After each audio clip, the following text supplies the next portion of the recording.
a complete and utter victory game for Georgia. We rolling, people.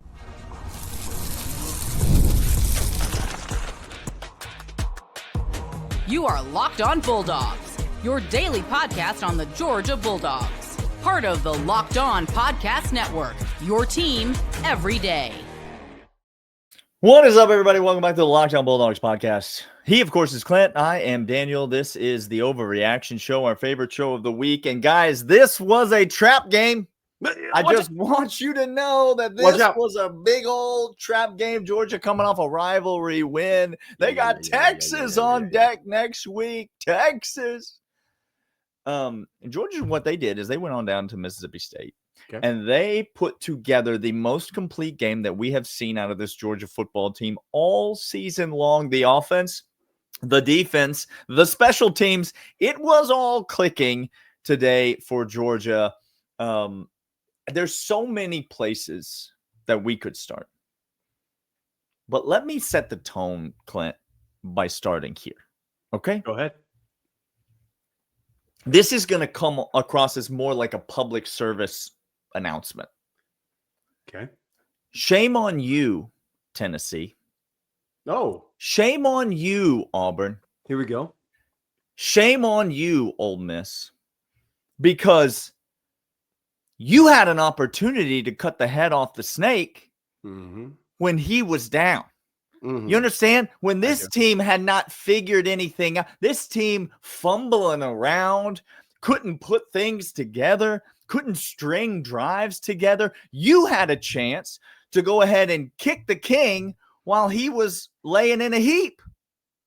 But you didn't do it. You didn't do it. And Michael, so you see, now what has happened is the king back up. He went ahead and he stood back up. Okay? The IV has done its job. It's gone through the system, and the system is flushed. He got a little Wendy's drive-through in him, and now he's feeling like he could go again. Let's do this dang thing. You want to go? I want to go. This is an absolute indication of, again, the culture that Kirby Smart has made. Yeah. We might not have our best game every week, but you better believe our worst game is better than your best game. Team coming at us. You've tried it all. You've done everything you could, and we've weathered the storm, and now we're healthy. Now we have reps. Now we have experience, and now we're late in the season with incredible conditioning, incredible strength. Kirby Smart's been talking about it every single time asked about it. He says, I give it props to the strength and conditioning. These guys, it's hot down here. The season's long. Injuries have plagued, but the guys are healthy. They're rolling through. They're having assignments, and you saw it on every single player on this team. We may question a couple of the decisions on eyes and assignments and falling down on plays and execution. That happened a couple times in this game, but something you could not say. After the first drive on defense and from the jump on offense, these guys are wanting contact, wanting to absolutely drive a guy down the field. Hey, Noah Thomas, good on you for that touchdown run. I loved you. I loved you getting all over the place, and that GPS monitor is going to be fun to look at later.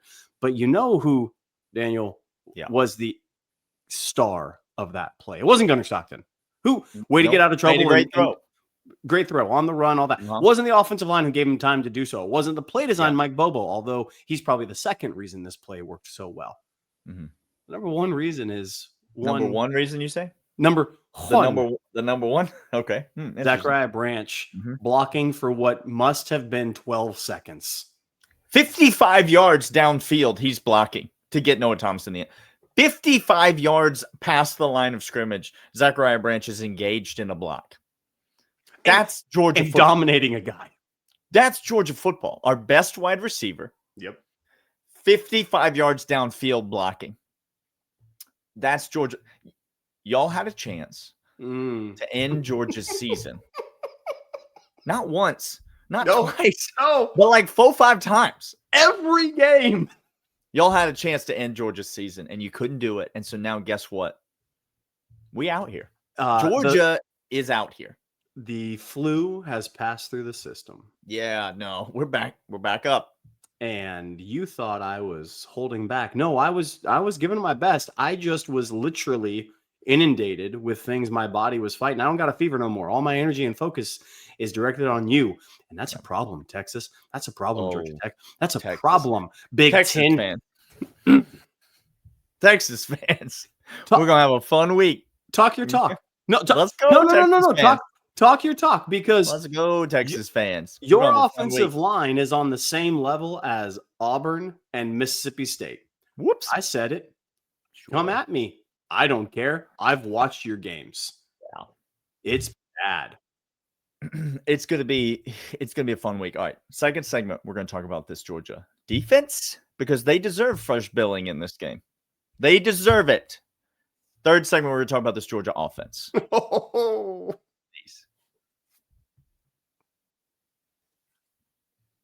And these are, in fact, DoorDash. DoorDash is delivering every single Saturday. And just like the MVP of this game, Nate Frazier, Raylan Wilson, CJ Allen, Juan Gaston. I mean, the list can go on and on and on. And just like every single one of those Bulldogs delivered for Georgia, DoorDash can deliver for you the same way. No hesitation, no delay. Been watching week after week. You know that they can deliver and get you streaks, and each streak in which you order can help you out, saving up to $250, including $100 in DoorDash credits. Order this Saturday. Keep the streak alive. Fuel your game day only with DoorDash. Terms apply. Promo period through 11/18. Clint, it was the same old. We kick off. They receive the opening kickoff. They absolutely march it straight down our throat and score a touchdown with almost no resistance. We had a couple third and longs in there, and we absolutely gagged it. Yeah, we sold in a big way. Yeah. And you were thinking, here we go again. But then what happened, Clint? But hold on. Is Glenn Schumann said, what if... I'm getting word. What if, instead of making my adjustments midway through the third quarter, okay, what if I went ahead and said, F it, we're just going to come after the quarterback now? Hey, CJ, do you want to go hunt? Yeah? Good, go. Hey, Raylan Wilson, see the guy with the ball? Go tackle him. Georgia's defense adjusted, and credit to Glenn Schumann. We have been dragging this guy all season because he's been terrible, to be clear. We say people are terrible when they act terribly, like Nate Frazier when he fumbles. And we say people are awesome when they act awesomely, like Nate Frazier today. So it's not a conflict. Today, Glenn Schumann was fantastic. He was. We saw what they were doing. We adjusted. And Mississippi State didn't even sniff points until the third stringers came in the game at the end, and it was garbage time. They absolutely shut this team down. 31 consecutive points Georgia scored. That's real hard. And we fumbled on the goal line in that stretch. It could have been 38. It could have been even more. It's hard to score 31 consecutive points, Clint, with just one side of the ball. Yeah. You're going to need the defense to chime in. That's a lot of onside kicks. We saw that at Ole Miss. We saw that back and forth battle there, and that was a slugfest that the offense had to step up to. But this defense rose to the occasion. This defense is there. CJ Allen, you're the best linebacker in America. Raylan Wilson, you're right resurrected this season, and you are fast approaching on him. You have hit that extra gear. You stepped it up, and I'm quite impressed with you. Defensive line, Gabe Harris. Hey, how you doing, brother? How you doing, Gabe? Johnson, how you doing? Way to whip a man that's in front of you. Remember when all year we've been waiting to see this from Quintavious and Gabe. This game has only been, this was the time where we said, I don't care about scheme. I don't care about just the guy in front of you beat him. That's all I care about. And this game, my goodness. They did it. Big Joe. How about a little push? Kristen Miller. How about a little push? Yeah. You continue to see it from guy after guy after guy on this defensive front. But it wasn't just individual players. It was the scheme. It was bringing CJ and Raylan on these stunts, these crossers, like bring in a little delay blitz where you bring one and then you bring the other one right through the same gap. Yes. Jeff Lebby is a good offensive mind. And here's what I thought was best about great. He's great. Good. I've been accused of being exaggerative before. I didn't want to do it there. Never, Clint. So let me say not like this, Clint. Allison, he has a great mind. He is. Glenn Schumann knew the play call that Levy was going to call and cooked him and countered with run stunts when we needed them and pass blitzes and zone blitzes, man coverage in the right scheme, in the right area, in the right time. It was incredible to see that. And that's what I give Glenn credit for. Not only did he adjust and start being aggressive, but he adjusted and predicting what Levy was going to do, being a student of the game for what seems like the first time all year. Yeah. And matched him blow for blow and took it to him. Yeah. I mean, we're about to dive into the box score when we get to the offensive side of the ball. Okay. Oh. But let me get there a little bit early and tell you that Fluff Bothwell, 9 carries for 44 yards. That's where the Georgia defense won this game. They absolutely shut down the Mississippi State running game. And then it was lights out. It was game over. This was a Kirby Glenn script, just the way you want to see it. The difference being in previous games, it wouldn't matter if Georgia shut down the run because we couldn't get pressure on the quarterback and we couldn't defend in the secondary. We weren't near guys. And so it doesn't matter if you shut down the run game. Guys are throwing all over your heads. They did it to plan in this game. They shut down that Mississippi State run game. They had no options. No, Jeff Lebby had no options. And now all of a sudden, here comes CJ, here comes Raylan, here comes Quintavious, here comes Gabe, here comes Big Joe. They all just started meeting at the quarterback. Well, I was told the best wide receiver in this game played for Mississippi State. No. The wide receiver that was the most juiced in this game, that had the most fake juice in this game, he played for Mississippi State. I understand. The guy who actually performed and took it to another man played for Georgia. We're going to come back after this. And continues to, by the way. We're going to talk about offensive side of the ball and running backs and offensive line and Gunnar Stockton that every defense in America is scared about. Texas, that's you. You're terrified of Nate Frazier. Terrified. As Daniel and I continue to be like little schoolboys, giddy on the playground, you know what else I'm excited for? I'm excited for Supply House. Every time Supply House gets after on projects, don't punt when you come to a start of a project. Get into everything plumbing, HVAC, and electrical items that you need over at Supply House. Real-time inventory, honest lead times, keeps your projects on timeline. Industry-leading customer service always has your blind side covered. Trademaster perks, priority shipping, dedicated support, make the whole process smoother. Join the Trademaster program today. Score serious perks like priority shipping, lower prices, and dedicated support line, supplyhouse.com. Sign up for free and use promo code SHCollege5, 5% off your first order. That's supplyhouse.com. Real people, real service. By the way, I know we're getting to the offense. Dave Pash wants you to know that Georgia, third from last in the nation in sack percentage, averaging 0.7 sacks per game. They had 3 sacks in this game, Dave. That's interesting. Is that more or less? Well, Mississippi State doesn't have a good off. Oh, okay. No, they actually do. They actually have taken it to people. They've actually been in. You talked about how this was a trap game because Mississippi State can score points. Everybody's talking about 38, 39, 40 points they're going to put up on Georgia because of your compromise network has billed this as a big trap game because of how good Mississippi State. You know, they almost beat Tennessee in Starkville. You know, they almost beat Texas in Starkville. By the way, Texas. Overtime. Don't back down now. Stay in the paint, guys. Well, let's just hang out here. Speaking of people who are staying in the paint. What if I told you that Nate Frazier carried the ball for 181 yards to the tune of 15 yards per carry tonight? I would say two dum-dums probably wrote his eulogy far too soon.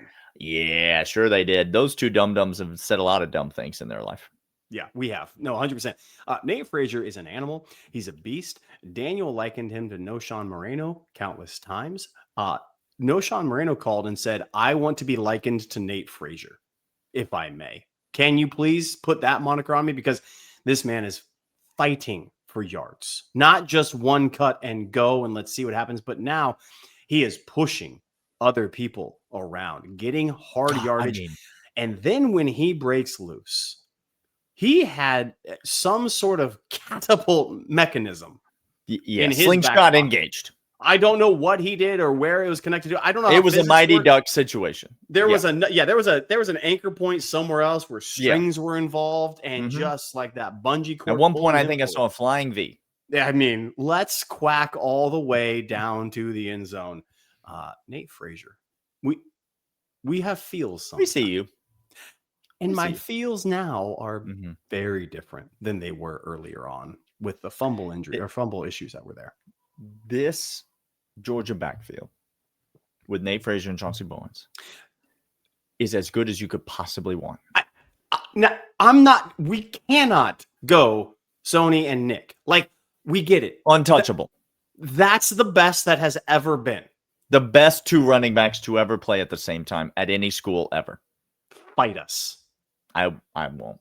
I don't engage with people like that. I don't engage Auburn fan. Outside of that, is this the most talented backfield we've seen at Georgia? 1-2, yeah. Thank you. Nate and Chauncey, 1-2 is the second best 1-2 Georgia's ever had.